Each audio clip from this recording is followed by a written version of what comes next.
There was always some, disconnect between what people see as good hydration and what people actually do. She made somebody go and fly one of the little planes in to land in the Masai Mara to bring her 25 bottles of this, which the hotel did for her. I think it's so unknown by so many people how unhealthy our tap water can be. Everything is in your tap water. Depends on just the ratio of it and the amount of it. Welcome to today's episode of Health Applied. We have an incredible guest with us today, Alex. Alex, thank you for joining us. Alex is founder of Sküma, and we're going to be diving in, talking all about hydration and why different types of water is important for our overall health. Yes, We're excited for this conversation. Thank you, Alex. Thanks for joining us. Thank you for having me. Thank you, guys. It would be amazing to dive into, at the beginning, a little bit about yourself and your journey and what brought you to hydration, to dedicate your focus and your business to this. This is the first question? Yes, fire away. It might be a long for one, sure. but that's fine. We're here for it. Yeah. Well, the reality is that I've always been, personally very into health optimization, like optimizing like training, nutrition, etc., from little to up until even when I was in university. And there was always some, disconnect between what people see as good hydration and what people actually do. So, for example, when I first, I grew up in Qatar, in the Middle East, and then I went to Canada to do my undergrad in engineering. And in Qatar, nobody drinks tap water because it's a bit like Dubai, it's desalinated water. People buy bottled water. And in Canada was the opposite. Everybody drank tap water. So just because of the upbringing, I was used to buying bottled water. So I never drank from the tap, although most people did. So there was this thing of like, okay, why do people drink a certain way? Why some people have specific, ways of hydrating that are different than others? And this is very dependent on where you are. So then the idea was, is there a way to standardize the water regardless of the input? So say you live in Canada, in London, up in Scotland where the tap water is better. And then slowly, okay, once you've removed everything from the water, what can you add to the water to make it better for you? So then we go into mineral profiles and the importance of specific minerals that have specific reasons to them. Like, for example, sodium for water retention, etc. So then the idea was this: purify water to the highest level possible and then add stuff back into it to give functionality. I love that, yeah. That's really cool. And actually, I was really fascinated because I was looking on the website and learning about how you can have alkaline water. So for me, because I've always had certain problems with my bladder, for example, it's really important that I have alkaline water. So I always go naturally towards like a bottled water, like a Volvic, which is naturally slightly more alkaline than other bottled water. And I love the idea that mineralisation process kind of can be done at home, which is really cool. Talk us through how the reverse osmosis actually works. You want the technicality of how RO I mean, works? In a way that's understandable. Okay. In an interesting way, and actually how you came up with the idea of that mineralisation and yeah. Yeah, so if we break it down like to its core, you have two ways of filtering. Let's say the basic way is called dead end filtration, and essentially it's, say you take a piece of cloth and you push water through it, that mesh is going to hold the impurities. So that's how, let's say, Brita filter works, fridge filter works. So this is effective to a certain extent because whatever is smaller than that mesh will just get through it. So that's already the first drawback. The second drawback is once that mesh is clogged, so it's filled with the impurities, it will not filter anymore. So the water that passes through will just end like that. So that's the same with carbon filters, so Brita jugs, etc. Micro filters as well. So there are some installed, plumbed in, filtration systems that use that. So that's the same technology. And then you have dead end cross-flow filtration, which is essentially you have a mesh. It's a bit the same concept, but that is so tight that you need extremely high pressures for water to pass through.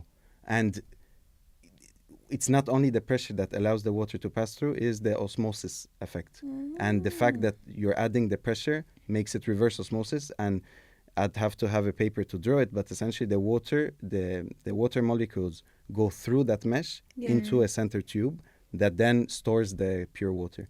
And whatever is not able to be filtered is rejected by the membrane. Wow. So you get wastewater. Cool. Osmosis, you're taking me back to like year 6 science. Yeah, literally. Yeah. And then there's another way, which is, say you have water, you want to remove everything from it, you can boil it, you capture the vapor, and you condense it, and then that water is also pure. So fundamentally there's 2 ways of really removing everything from water.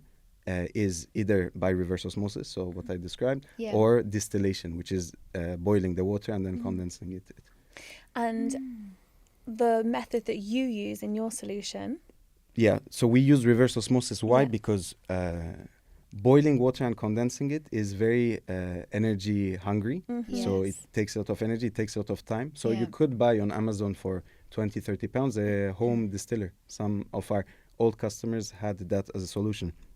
The problem is that it takes a lot of time, it takes a lot of energy as well, because you're boiling and condensing at the same time. So it's not a scalable thing. That's why when you look overseas or desalination plants, so factories, if you want, that take seawater and turn it into drinkable water, use reverse osmosis, not distillation.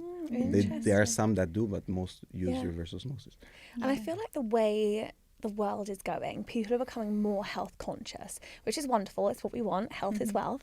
And I think for so long, people just thought, oh, it's tap water, it's drinking water, that's fine. And, you know, Brits are very used to going abroad and thinking, oh, you've got to brush your teeth with bottled water because you can't use the water over there. But, oh, no, it's fine because the water in England's absolutely fine. However, I think it's so unknown by so many people how unhealthy our tap water can be. And I spoke to you about this before we started recording. I can't believe you've not watched it. Zac Efron, you'd love this. I need to watch this. This is Friday night viewing. I'm going to go home and watch this tonight. It is. A few years ago, I watched it. It's on Netflix. I can't remember what it's called. But Zac Efron did a documentary about water. And when I saw it flash up, I thought, oh, God, like, you know, really scraping the barrel of topics here. But my partner wanted to watch it because he's a sportsman and he's very into, you know, the importance of what goes into your body, etc., fueling your self-health. And we watched it and I got absolutely hooked. So Zac Efron travelled the world looking at the best type of bottled water that you could buy. And I didn't realise until watching this, 1, how bad tap water can be, and 2, how bad some bottled water is. Wow. Some bottled water can be in the bottles for years and years and years before it comes out. Some of their nutrition value, mineral levels are so low. Some of them have way too high a sodium than they should. And there was one that he defined as like the best. And I was on holiday earlier in the week and I tried it and it literally tastes like you're drinking metal. What's the name? It's so bizarre. So Vichy Catalan, I think. Love and it only comes, as far as I know, in sparkling form. I think the M&S local one to me has a whole wall of it. Which is crazy, but it's got such a high mineral content. It tastes, it literally feels like as you're drinking it, it's so good for you. And learning from this documentary about tap water and how bad that is and how bad some bottled water is, I just did not realise that before, and what a need there is for a solution that changes that.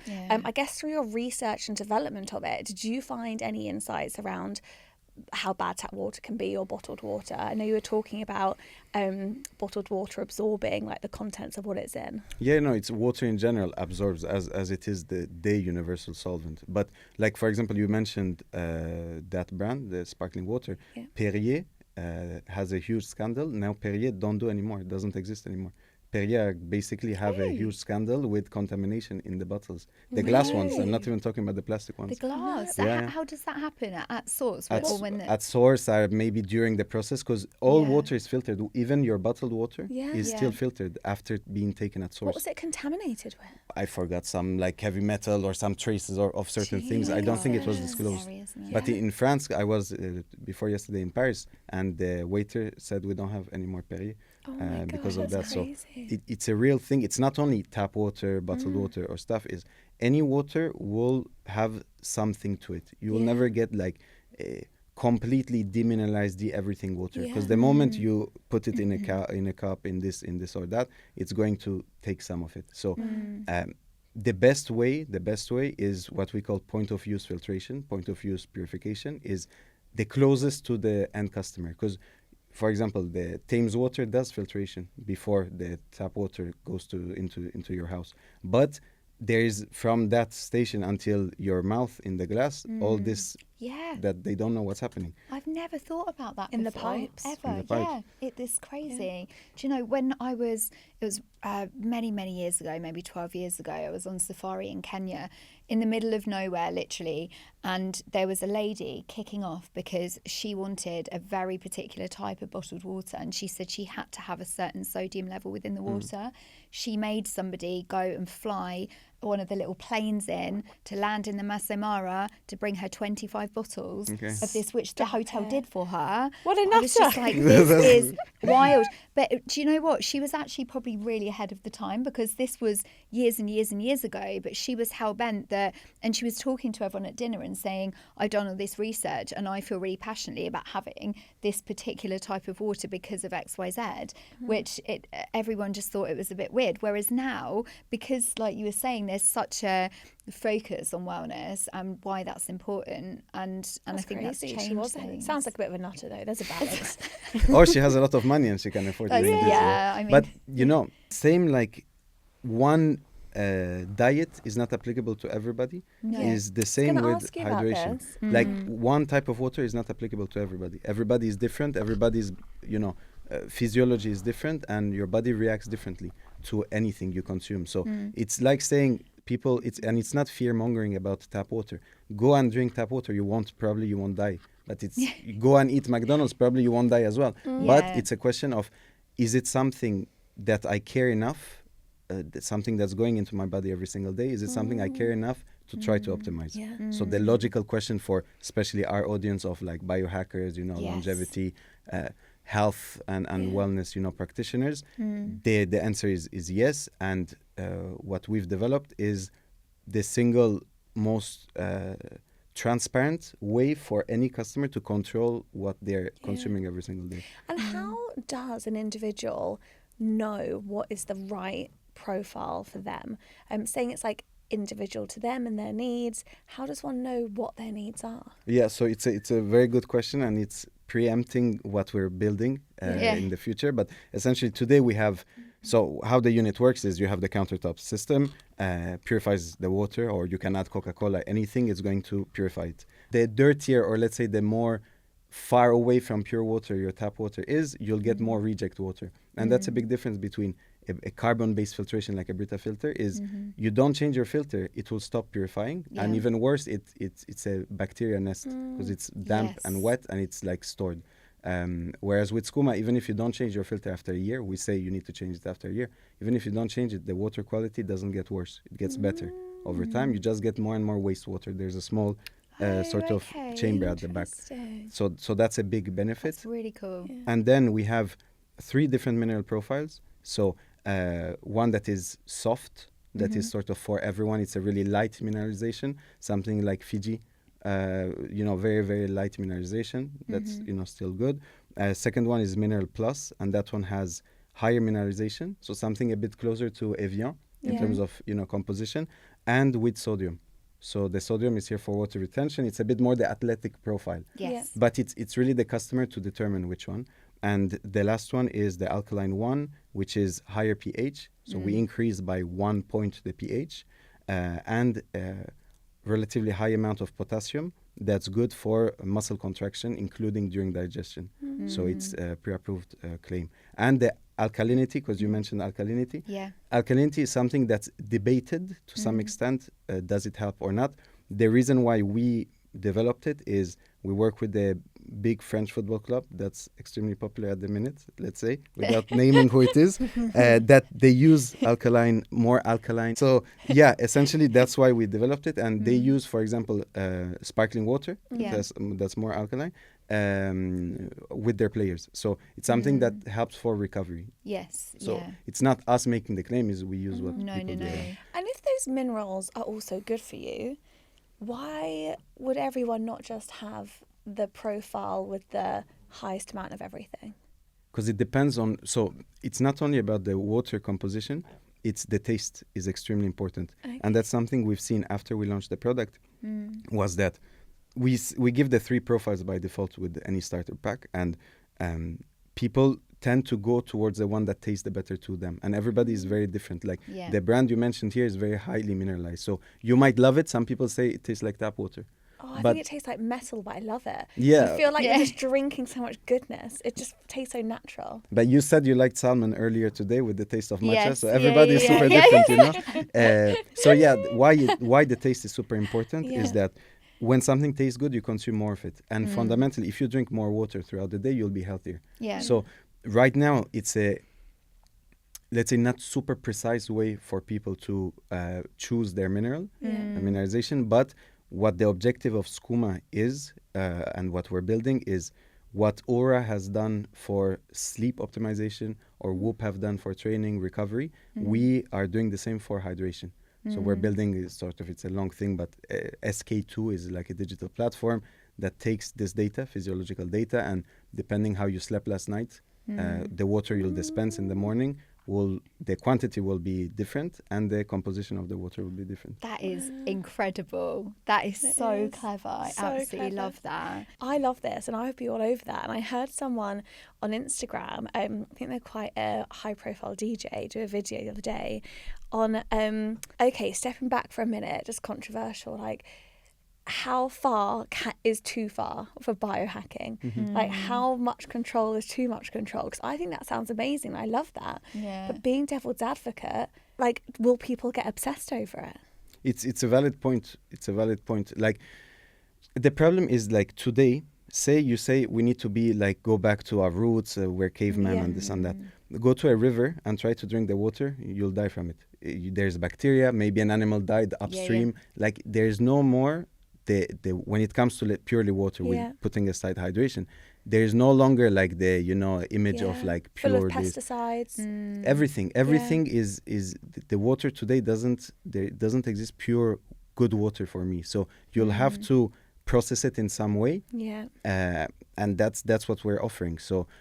And it can make some people get a bit obsessive. Yeah, that's the difference, isn't it? But I think we all benefit from science every day, don't we? With the medicines. Knowledge is power. Yeah. So I think the more data that we have, especially with something as fundamental as hydration, that's something that is obviously a huge makeup of the human body. It's so important. I'm chronically dehydrated. I never ever, I'm always so focused on what I'm doing day to day, and I just forget to drink water. So if I'm out and about, I'll get an iced coffee or whatever, but I could easily go the whole day and just think, oh my gosh, I've not had any water. And actually, this is really random, but I had a psychic reading about 3 months ago, and I'm spiritual, I believe in all of this stuff. The first thing the psychic said was, before we start the reading, can you just drink some more water? You're chronically dehydrated. And I was like, and I went to her, how do you know that? And she went, well, I'm a psychic. I was like, oh yeah, but it's actually true. Like, it's true. Okay. But talk to us about sustainability. So what I found interesting is that obviously we know that the bottled water industry is worth billions, and it's kind of sold to us that this is the holy grail of what we need to drink. However, we also know the message around sustainability, that that's not the best idea, and actually that then drives us back more towards tap water. I've noticed that you guys don't overly lead with the message around sustainability, and I just wondered what the reason was around that and what your thoughts were. It's a very smart point, actually. The thing is, consumer behavior doesn't change from like, sustainability is not a driver for consumer change. Like, if you tell someone, take, instead of this paper straw, have it in plastic, most customers would still do the plastic. It's just that they're imposed now to have these soggy straws, and people are complaining about it. Because also, even the concept itself, and now we're getting into a bit the controversial, which is good, is that on one end you're banning plastic straws, but on the other end there are bombs flying and shuttles exploding left, right, and center. So there's a bit of hypocrisy in this, and I think consumers are also, not dumb at the end of the day, and we're all consumers. So what we're leading with is something that people put more attention to, which is their health, than the environment. Because it's too abstract. Already hydration is abstract. It's not like today I'll drink tap water, tomorrow I'll feel bad. It's not as, immediate as, let's say, eating KFC or McDonald's, but it compounds over time. Okay. So it's already a bit of a slippery slope. Leading with sustainability, other brands have done it in the past, never worked. So we are also using this as a reference. And it's not fundamentally what we're building is something we believe in. Me personally, I'm not a huge proponent of do the sustainable thing, because it's a bit of hypocrisy. So very interesting, and I totally agree. It's I think it's a factor that a lot of people wish they led with their behavior, like buying behavior on, but so often don't. I think people definitely lead with things that impact them directly today and tomorrow and the next day, rather than thinking so much further ahead. And so with the podcast being Health Applied, we talk about all avenues of health, but not only physical health, also financial, mental, etc. And we have a lot of entrepreneurs listening. For yourself as a co-founder and embarking on this journey, I'd love to hear a little bit more about how you found that journey. And am I right at thinking that you've got angel investors, and did you pitch to them? Like, how was that journey? I'd love to hear a little bit about it. So fundamentally, when I say we, it's the polite we, but fundamentally it's me, and then we had early co-founders, late co-founders. It's a bit, co-founder anyways is a broad term. But 2019, officially design and this and that, and all the engineering was done by me. And after 2022, I did a crowdfunding campaign. Okay. So you have to Kickstarter and Indiegogo. I did Indiegogo because the purpose was basically prove that people would pay for this. Yeah. But I ended up spending as much in marketing as what came back. So we had like 300 customers that pre-ordered the unit for like £180, to give like an incentive, and did like a video and stuff. And it was good. But then I used this to then pitch angel investors to raise the pre-seed money. Yeah. So I did 300K, and it was 5 angel investors and 1 SEIS EIS fund here in the UK called Jensen. Shout out if they're listening, because they've been super supportive on that end. And then with that 300K, we did the manufacturing essentially. But the way I like doing development, from like formulation to hardware, software, etc., is always launch something that's not perfect. Don't spend years and millions developing something. Launch it and take any refunds or unhappy customers as R&D cost. As collateral. Always make it up to the customer, and iterate quickly on this. So that was the strategy. So then official launch was Jan 2023. We did almost 500,000 in sales that first year. Wow, so that was congratulations. Solid. Thank you. Yeah, it's amazing. And then we did the following year a bit like 800, closer to that. Last year we did over 1 million, and this year we're on track to 2.3. Wow. But in between, there were 2 more fundraising rounds. Yeah. And again, it's a nightmare of harassing people on LinkedIn until they respond. Yeah. That's the main strategy. Even with the football club I mentioned earlier, this is just harassing people until either they say, can you stop messaging me? Or they say... That's exactly our vibe, isn't it? Yeah, it is. I literally had success with that this week. I've been hounding somebody that I've been wanting to speak to from a marketing perspective, and he's been saying, not interested, or ghosting. Yeah. Finally, he's come back and gone, do you know what, I'm quite intrigued. I actually want to know what you have to say. And I'm a firm believer that the difference between the ones that make it and the ones that don't make it are the ones that just hustle, and the ones that don't take no for an answer. And I think especially in British culture, we're all too polite. We want to sit back and have it all come to us. Whereas if you want to be an entrepreneur and you want to have something successful of your own and to grow it, you need to fight for it, and you need to not be embarrassed by asking for things and by putting yourself out there and pitching the difference. So I love that. I think that will give, hopefully, a lot of people listening confidence that you've just got to go for it. But the polite thing is true. Like, English people are very polite, which is good. When you're a foreigner, you come here. But also, even somebody wants to say no, but they won't say no, and you'll keep chasing, although they already know that it's not going to happen. But it's in general, it's good. And the UK, I think, before was much better Like with them, when we started like 2019, etc., was much better, I'd say, pre-COVID. Now it's getting a bit difficult for a bit everyone. Fundraising is difficult. The taxes, everything PAYE, like the government is really making things difficult. You could say that again. Yeah, I know. Another controversial thing, but I think it's Poor farmers. Yeah. How long did you harass this football team for before you got in there? It was a bit complicated. I harassed him, then I harassed somebody who knows him, who became an investor, and then who made me the intro. And then I gave him Skümas, like the countertop ones, for free. So we went there and did the whole thing, and they didn't use it because you need to refill it, and it's not for a training center environment at all. And then I told them, okay, I'll design something from scratch for you guys, and that's the Sküma Pro. So we have another product; it's a plumbed-in version. Amazing. And then the head of performance and the nutritionist make formulations based on what they currently give to their players. So we then they developed 3 formulations: hydration, energy, and recovery. And that's the formulation that goes into the machines, into the Sküma Pro systems. Wow. And since then, they keep winning. So so you are taking the success of 100%. A huge football team. 100%. It's only us. It's not the coach. It's not anything. It's just the hydration. It's those success stories that give people the belief that they need just to keep going. Well, you must have been over the moon once that came off. What a story. Yeah. It's but really cool. also we got paid for it, so that was even better. Because I was ready to do it for free. We managed to get paid for it, and now I'm trying to replicate this with other clubs, but the same focus, premium wellness. So one is another club in south of France, one is in Italy. So we're in chats there and trying to make it happen, but we have a good reference right now. What would you guys say is your purpose and your mission? To be honest, is to do things differently. But I think it's same for you. Like, why would you start a podcast? Why would you do this and that? Yeah. Like, it's just doing stuff differently, and not because if you go into that scope of work, which is doing your own thing, anyways, you do not care what people think.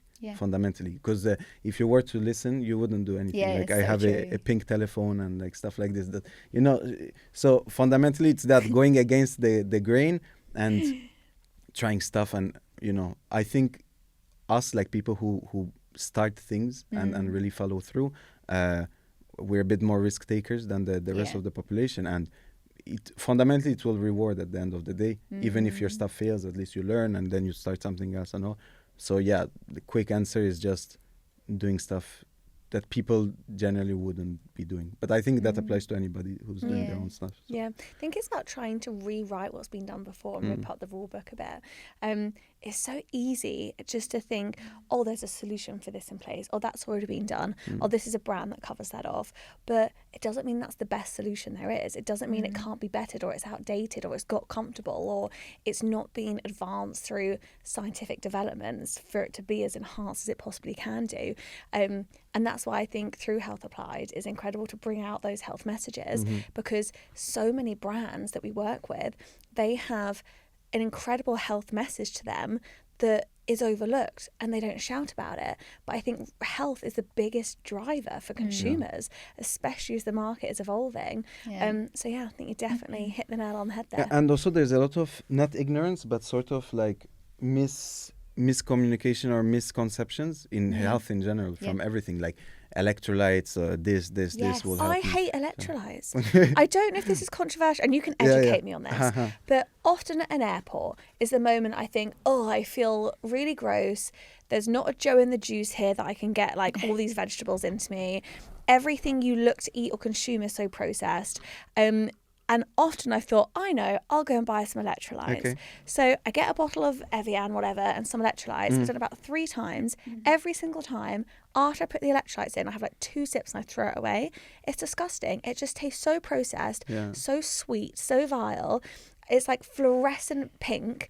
Like, surely that can't be good for you. So most electrolytes on the market overdose sodium as a mineral. Why? Because if you run a marathon and you have consumed water with sodium is the main purpose is water retention. So you will feel a difference.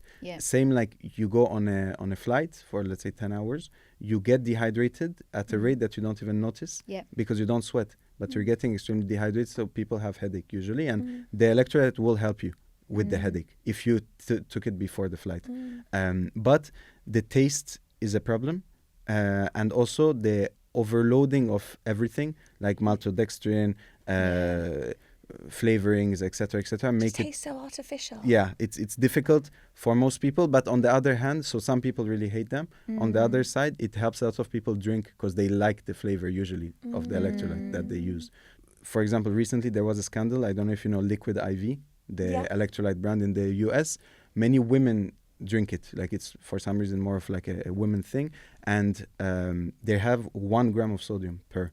Your daily recommendation is around 2 grams, which you already have from food. From diet, And they were taking like 3-4, some people. So you're overloading your kidney. That then needs to work harder to balance this out. So then there were some big issues around that. Can I track back to tap water? Yeah. So obviously, most people listening to this are going to be just drinking water from their tap. Do you have any data or kind of stats or understanding in general around what could be in tap water? And it's not from a point of view of fear mongering, it's from a point of view of understanding how the role, I guess, that the water companies play, and actually how that water comes out the tap. You were saying before the podcast that actually is quite a long journey that water goes through. So what could potentially be happening with the water that people are drinking from their tap? Yeah, it's another solid question. The best thing is, you know your postcode, go on your water provider like Thames Water, type in your postcode. You'll have the breakdown of what they report. When I say what they report is things that have a a maximum allowable limit to it. So for example, mercury or other heavy metals or specific things. So there you'll see, for example, the upper limit is, 2 nanograms per liter, and you'll have 1 point something. It's always below, obviously. They'll never, display something that's above. But even that, do you really want to have that 1.6 nanograms in your water? Not necessarily. So that already gives you a good breakdown of what's in your water. Then there is, regulation doesn't follow necessarily as quickly as people's consciousness and what testing is done. So for example, microplastic, Thames Water will not be testing microplastic in your water because it's right now it's super expensive. We've done it on our system. So you on our website you can see that's high. Yeah, so we clear 98 point something percent because we spiked the inlet water. But Thames Water will not tell you what's the microplastic rate. And that again is water that's tested at the facility. It's not water in your house.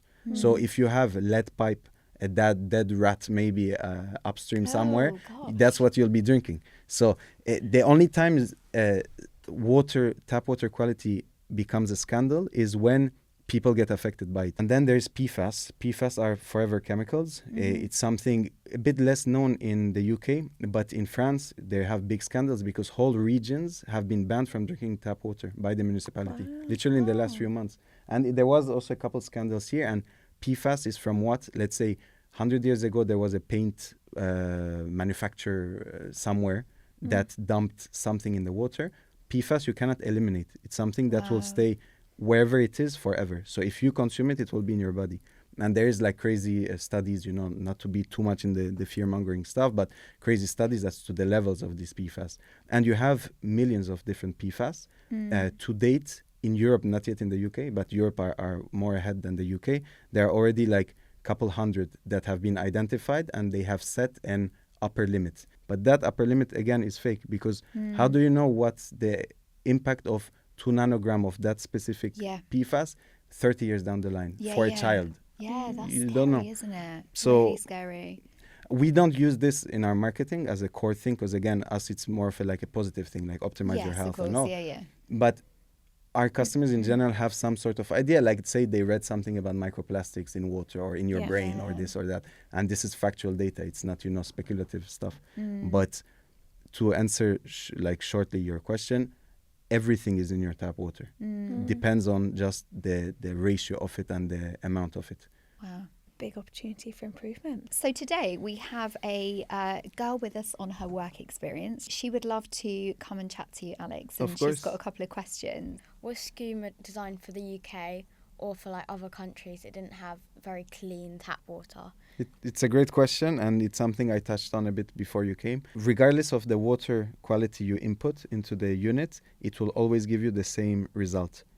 give or take with some tolerance. But the idea is you can add seawater in it, you can add Coca-Cola, it will always give you that same result. So it's initially, obviously, it's a UK brand. We started it here. We designed it for the UK market. But now almost 20% of our customers are in Europe, and could be Slovenia to Spain to some islands that have really bad tap water. We need these installed within hotels, don't we? Yeah. Within Europe. I mean, that would be amazing, just to be able to go to a hotel and in your room, where you've got an espresso coffee machine. I would much rather have one of these bad boys. Because you mentioned, or Harriet, about when Brits go on holiday overseas, everything is with bottled water, like even brushing the teeth, because people are scared. Yeah, because you're scared. Yeah. Yeah, absolutely. Yeah, no. My second question is, have you or will you ever design mineral bases for people under 18 like me? So they're all for people under 18. Like there's no, literally if you look at the label of any of the mineral profiles we have, it's basic minerals. So like magnesium chloride, potassium chloride, etc. So there's nothing that's not for either pregnant women or infants. It's better than using whatever you're currently using, or tap water, or even bottled water. So no, there is nothing specific. However, on the boosters, so right now we have one booster, the hydration, but the energy one has caffeine, so that would not be for under 18.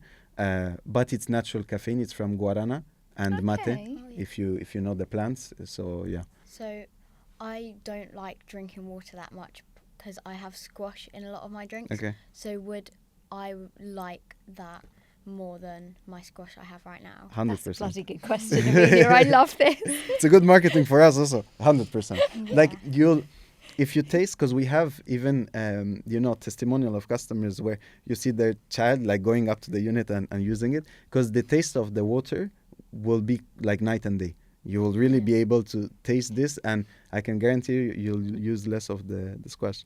Yeah. Will it be more healthy for me than the squash? Depends what's in your squash. Is it made by your mother or someone? No. No. It's made by the supermarket. By the supermarket. So yeah, maybe I need to look at the composition, but yeah, it's usually like some concentrated fructose and some malto and like a couple stuff.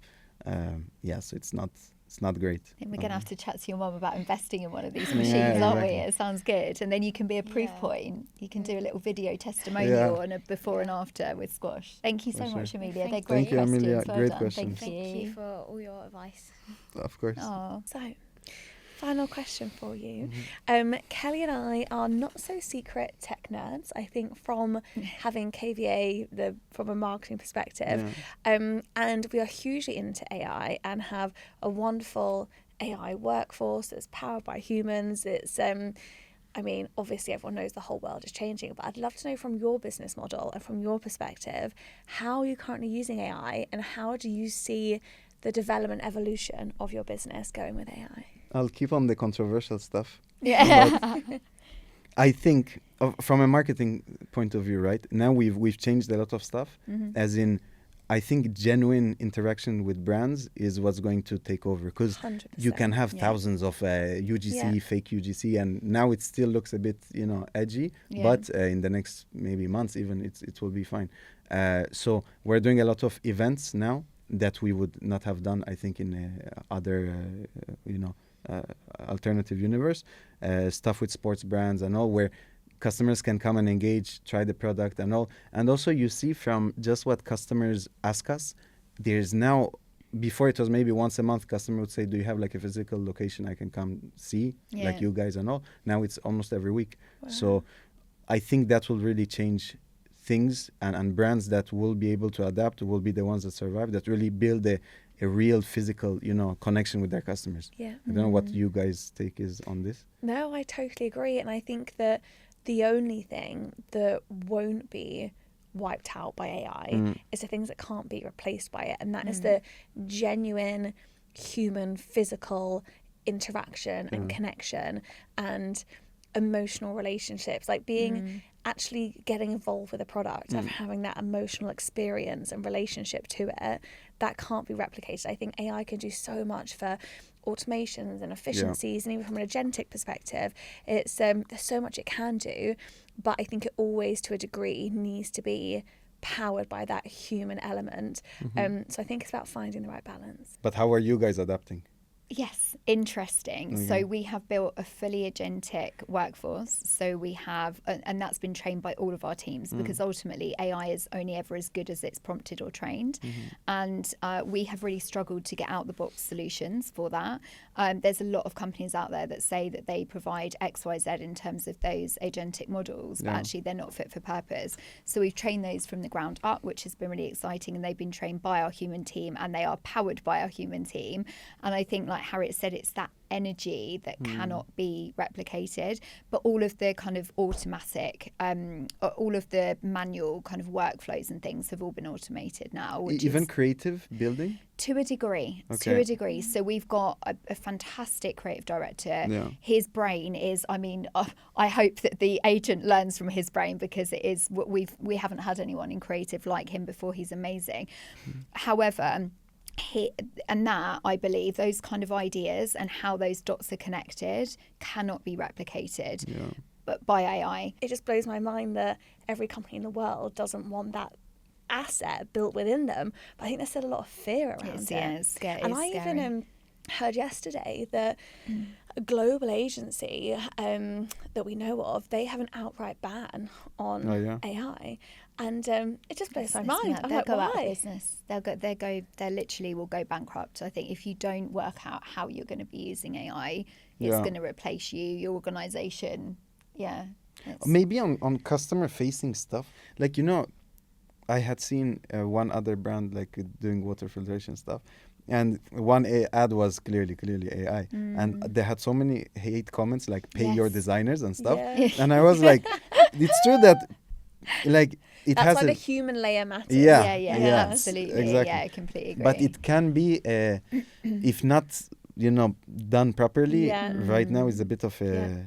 It puts me off social media a bit, because I think I find like Instagram, for example, so boring now, because you can just see, like, as you scroll, you instantly like, no, that's not authentic, that's AI. And I unfollow all of those accounts, I find. So I think in my feed, I only have the accounts that are very much human. But it's interesting because, I really move away from content that is, you can tell it's not someone's perspective. The connection. And it's also like, people like authentic stuff. Like we all want authenticity. Like you see a video of some guy who gets angry and he gets millions of views. Why? Because people can relate. Like, that is nice. Like a quick example, where we are in Peckham, it's like arches, right? And all the arches are all arches. And they're all like health and wellness brands for some reason in random Peckham. But we have like a sauna called Sauna Social Club. Shout out also to them. And they have like hundreds of people that go every single day, because it's not only that they do the sauna, but then they have like a resting area and people get to like interact. Like that sort of stuff is we need to bring it back. And it's blowing up. They're opening 2 more locations. It's having in-person stuff, like connecting is the most important, I think, now. I agree with you. Absolutely. Completely agree. And on that note, thank you for connecting with us today. Yeah, thank you for having so me. much, It was Alex. very It's nice. such an insightful, informative conversation. I've really enjoyed it and learnt a lot. Thank you. I feel like we actually need to close on the funniest story of how it began. So. Yes, downstairs. Okay. I'm so sorry, I feel really bad. It's the chocolate. Poor Amelia had a massive chocolate cake that her mum had very kindly brought in for everyone to share. So she was wrestling with that, and I saw poor Alex downstairs and thought you were someone from the building who was the doorman. The doorman. Kelly also, so Alex was there just before us, and we were going in, and Kelly said, knocking for Alex to let us in and like help with the cake, and he's like, I don't work here. I actually looked at you to say, can I just pop the cake on the counter? And you were like, what? Because I didn't know also if it was you really, because I had watched the podcast, but I wasn't sure. And then I'm waiting for the receptionist to come to tell me what to do. And you guys walk in. And I'm like, wait, they think I work here, so that was a bit confusing. That's what happens when you carry a big chocolate cake and you're juggling your coffee. I know, exactly. But it's one of my favourite meet and greets so far. It's like a meet cute from a movie. Yeah. It's started on an authentic note, at least. Yeah, can there say, we go. so There we go. And we'll end on one as well. Exactly. Thank you. Thank you so much, guys. Lovely to chat Thank you, to Alex. Lovely. Thank you so much. I feel so knowledgeable on hydration now. Oh my gosh, wasn't it such an interesting episode? I feel like I am scared to drink tap water. Like, I've got a tap water in front of me and I'm like, do I want to drink it? No, that's filtered. I made it for you. You can live another day. Thank you. I mean, thank you. I think it's just on this common theme of making everyone aware of these everyday things that you don't realize how much they impact your health. Yeah. Like you're literally made up of minerals. It is so important to your body. And the fact that what you're drinking every day can have such a huge impact on replenishing that for you. Yeah, and what I love is choice. Yeah. So at the moment, our choice is bottled water, tap water, filtered water. Yeah. What I love about this is that it introduces more options of personalisation for that choice. I am definitely going to go for the alkaline water. I think that's going to do wonders for my bladder. I'm very excited. And I'd highly recommend for anyone that enjoyed this episode, watch that Zac Efron episode on Netflix. Not only is it a bit of dream the eye candy, it's also very knowledgeable and insightful. And he literally goes through the jungle, goes to glaciers, and tests and tries all this different water. That's amazing. It's fascinating. I'd highly recommend. Okay, I'm going to watch this tonight. I'm excited. But thank you for listening, and we hope you learned as much as we did and hope you enjoyed. As always, your support means the world to us. So if you liked this episode, please do like, comment, subscribe, and we'd love to hear from you as well about any topics you want us to cover. To get in touch, we're on Instagram at Health Applied Podcast, or you can email us on hello@healthapplied.co.uk. Onwards and upwards.